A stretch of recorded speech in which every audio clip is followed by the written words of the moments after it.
Bienvenue dans cette nouvelle vidéo. Dans l'épisode précédent, on vous racontait comment un pharaon sans importance était devenu une superstar, grâce à son fabuleux trésor retrouvé presque intact. On racontait aussi les années de galère de son découvreur Howard Carter, avant qu'il n'accède au panthéon des archéologues. Si vous n'avez pas vu la vidéo, ça vaut le coup de la regarder maintenant.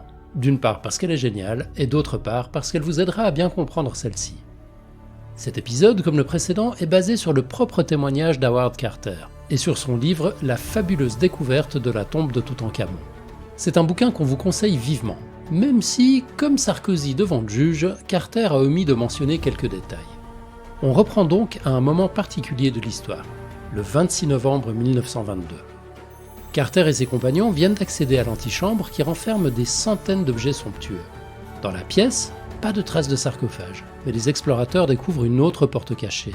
Ils sont donc intimement convaincus d'avoir bien découvert la tombe de Toutankhamon. Cet épisode commence le lendemain, après une nuit qu'on imagine plutôt agitée. C'est parti! Le 27 novembre 1922, tout le monde arrive très tôt sur le site de la tombe. Maintenant que l'excitation de la découverte est un tout petit peu retombée, la petite troupe se rend mieux compte de l'impressionnante profusion d'objets en tout genre qu'elle renferme. En inspectant l'antichambre, le groupe fait une autre découverte sous le lit de l'entrée. Des magazines érotiques Inca. Non, en fait, ils trouvent un trou dans le mur, qui laisse deviner une petite annexe bourrée de bibelots. À l'intérieur, ils découvrent un capharnaüm indescriptible, laissé comme une scène de cambriolage. À cet instant, Carter et ses compagnons commencent à comprendre qu'ils vont avoir du boulot. Beaucoup de boulot. Carter décide d'attendre avant d'ouvrir la deuxième porte. Il craint d'abîmer les nombreux objets qui barrent le passage et ceux qui se trouvent sans doute derrière la porte. C'est tout à son honneur, peu de gens auraient résisté à la tentation. D'ailleurs, on sait aujourd'hui que Carter n'y a pas résisté. Bah ouais, fais pas genre. Carter avait creusé un petit passage pour jeter un œil dans la chambre funéraire avant la présentation officielle de la tombe. Puis il avait rebouché ce trou avec du plâtre frais et utilisé des copies de sceaux antiques pour faire croire que la porte était intacte. Quel filou! Malheureusement, cette deuxième porte présente aussi des traces d'effraction. Carter se console avec les objets de la première salle, dont il dit que le plus insignifiant aurait comblé tous ses désirs dans d'autres circonstances. Certains des 700 objets contenus dans la première chambre sont d'ailleurs tout à fait uniques. Parfois, on ne sait même pas à quoi ils servent.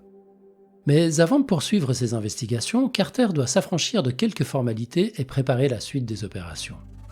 Le 29 novembre, la tombe est officiellement présentée aux autorités, mais en petit comité. L'Égypte, qui était sous protectorat britannique, vient de proclamer son indépendance, et le climat est particulièrement tendu, spécialement pour les sujets de sa gracieuse majesté. Parmi les convives, un journaliste du Times, qui contribuera à donner à l'événement un retentissement mondial. Cette soudaine popularité inquiète Carter. Dans l'Antiquité, comme aujourd'hui, des tonnes d'or attirent la convoitise. Il va falloir installer autre chose qu'une grille en bois pourri pour garder l'entrée de la tombe. L'entrée est donc barricadée, la tombe remblayée, une lourde grille en fer est installée et 3 équipes gardent l'entrée nuit et jour.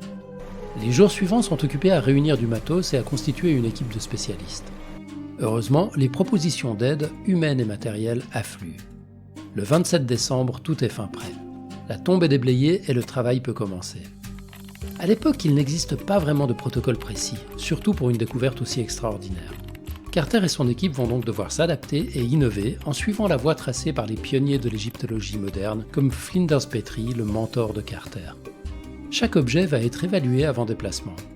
Est-il abîmé? Si oui, peut-on le réparer? Et faut-il le réparer? Comment et avec quoi? Peut-on le déplacer sans le casser? Cette robe est-elle blanche ou bleue? Il faut aussi cataloguer, emballer et entreposer les objets en sécurité. Après 3000 ans dans un air chaud et sec, certains vont rapidement se dégrader à l'air libre. Carter écrit « Les objets trouvés par un archéologue ne sont pas sa propriété. Il n'est qu'un intermédiaire privilégié. Et si par manque de soin, par paresse ou par ignorance, il restreint la somme d'informations qu'on aurait pu tirer de ses découvertes, il se rend coupable du crime archéologique le plus grave. » C'est pas faux. Pourtant, cette règle n'a pas été scrupuleusement suivie. Quelques petits objets ont été volés par l'équipe avant la visite officielle de la tombe. D'ailleurs, à la mort de Carter, Harry Burton découvrira dans sa collection une vingtaine d'objets provenant de la tombe de Toutankhamon. Évidemment, Carter ne mentionne pas ces pillages honteux dans son livre. Autre écart de conduite, Alors que l'Égypte vient de promulguer une loi stipulant que les objets trouvés dans une tombe intacte doivent rester sur le sol égyptien, Carter et ses compagnons ne se gênent pas pour vendre ou céder de nombreux objets à des musées ou à des particuliers. C'est pourquoi aujourd'hui encore, certaines pièces du trésor ne se trouvent pas en Égypte. Tout ça pour dire que Carter n'était pas aussi lisse qu'on peut le penser. Bref, retournons à la découverte. L'équipe commence par lister tous les objets.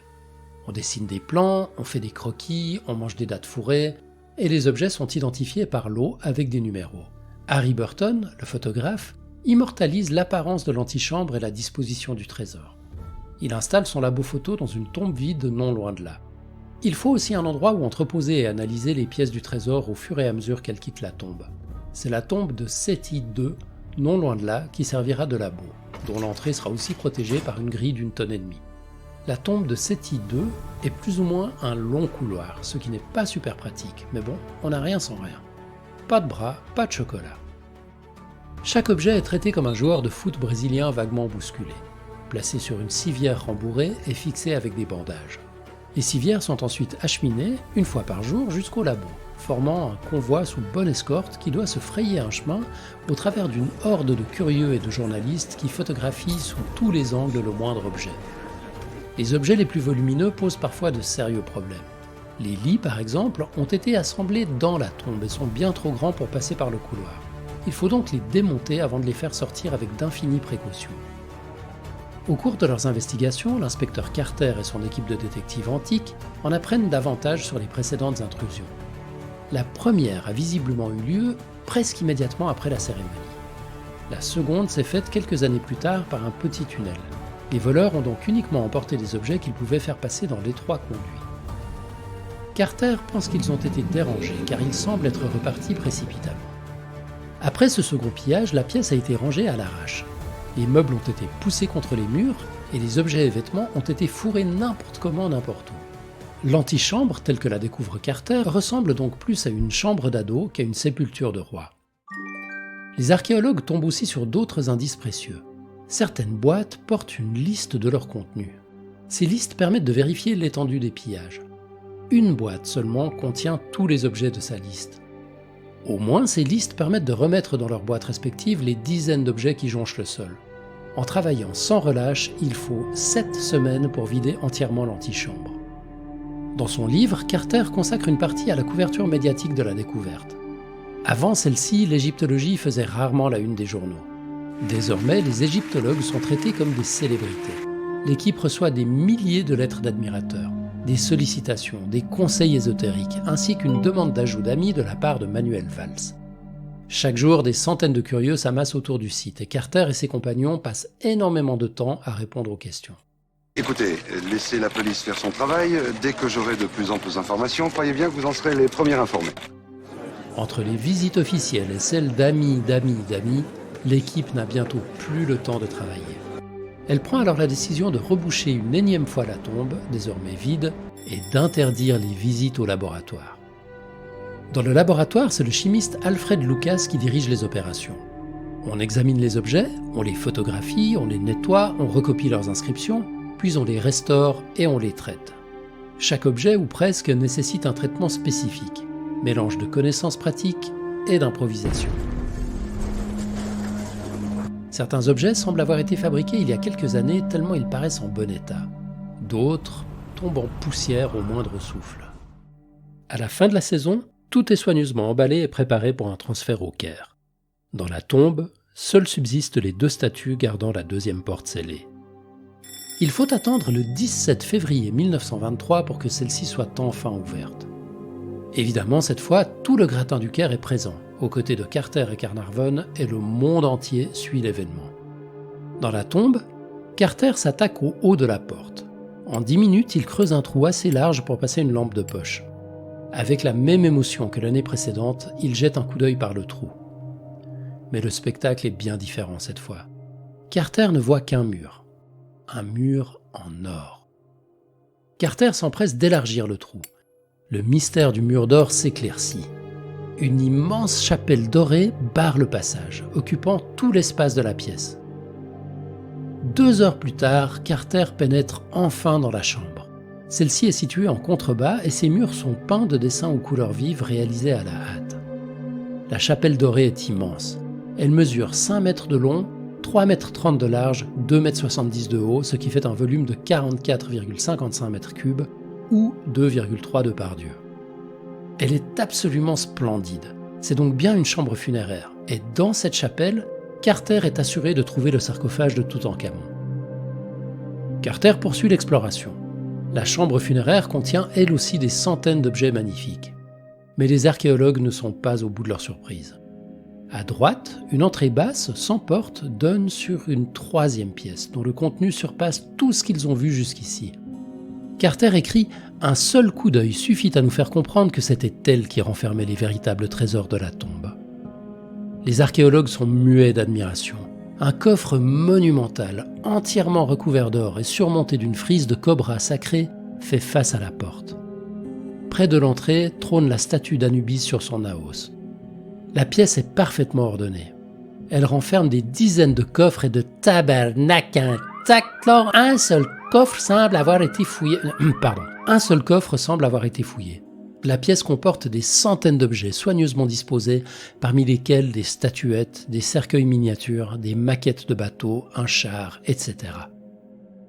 Dans les jours qui suivent, on ouvre la chapelle, qui constitue une sorte de poupée russe. À l'intérieur se trouve une chapelle plus petite qui abrite elle-même une chapelle plus petite qui abrite elle-même une quatrième et dernière chapelle. Et dans la quatrième chapelle, c'est là que se trouve le sarcophage, en quartzite. Malheureusement, moins de 2 mois après l'ouverture de la deuxième porte, un triste événement vient endeuiller l'équipe. Lord Carnarvon, le mécène des fouilles, meurt d'une blessure digne de Toutankhamon. Déjà affaibli par une pneumonie, il est emporté par une piqûre de moustique infectée. L'équipe poursuit néanmoins son travail pendant plus d'1 an. À la fin de la saison, les archéologues protègent les objets qu'ils n'ont pas eu le temps de sortir de la tombe, en particulier le sarcophage, et balancent un peu d'insecticide, probablement en souvenir de Lord Carnarvon. Le 10 octobre 1925, l'entrée du tombeau, qui avait été rebouchée pour la je ne sais plus combienième fois, est de nouveau dégagée. C'est le moment tant attendu, on va ouvrir le sarcophage. Et c'est parti pour un nouveau jeu de poupée russe. Le couvercle du sarcophage en pierre est soulevé. Il contient un cercueil de bois doré finement travaillé. À l'intérieur se trouve un deuxième cercueil, recouvert d'une toile de lin noircie sur lequel reposent des pétales de fleurs et des feuilles de saule et d'olivier. En dessous, on devine un ouvrage magnifique, mais qui semble abîmé par l'humidité. Manipuler les cercueils dans le sarcophage en pierre devient trop difficile, alors l'équipe décide d'extraire le premier cercueil à l'aide de poulies. L'ensemble est anormalement lourd, mais ils parviennent à le poser sur des planches reposant sur le sarcophage. On retire alors la toile de lin qui dévoile, d'après les mots de Carter, la plus belle pièce funéraire antique qu'il leur fût jamais permis de contempler. Et effectivement, ce deuxième cercueil est beau à en couper le souffle. Long de 2 mètres, il est couvert d'or et incrusté d'éléments colorés. Mais le sortir va s'avérer particulièrement délicat. Il est lourd, fragile et si bien encastré dans le premier cercueil qu'on ne peut même pas passer un petit doigt entre les deux. De plus, il semble abîmé par l'humidité. Ce qui étonne les archéologues, le reste des objets étant parfaitement sec.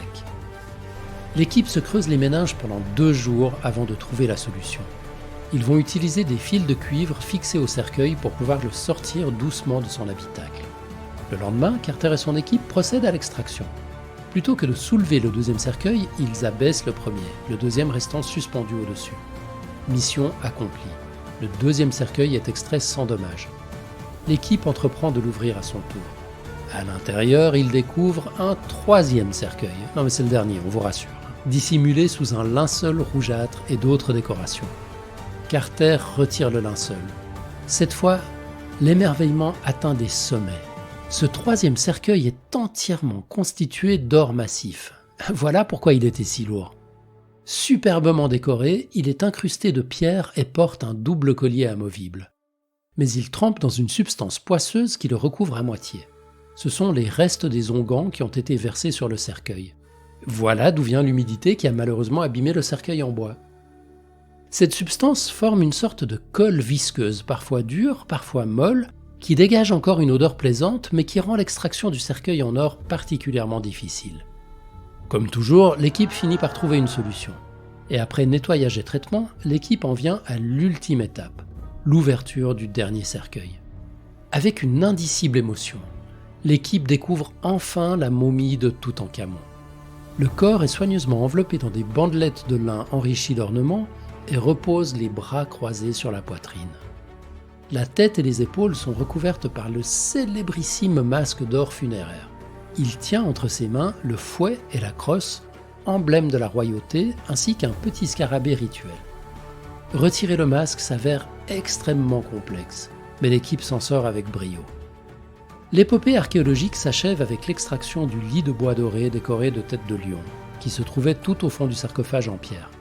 Celui-ci a soutenu durant 30 siècles les 1250 kilos de cercueil et il est encore parfaitement intact aujourd'hui.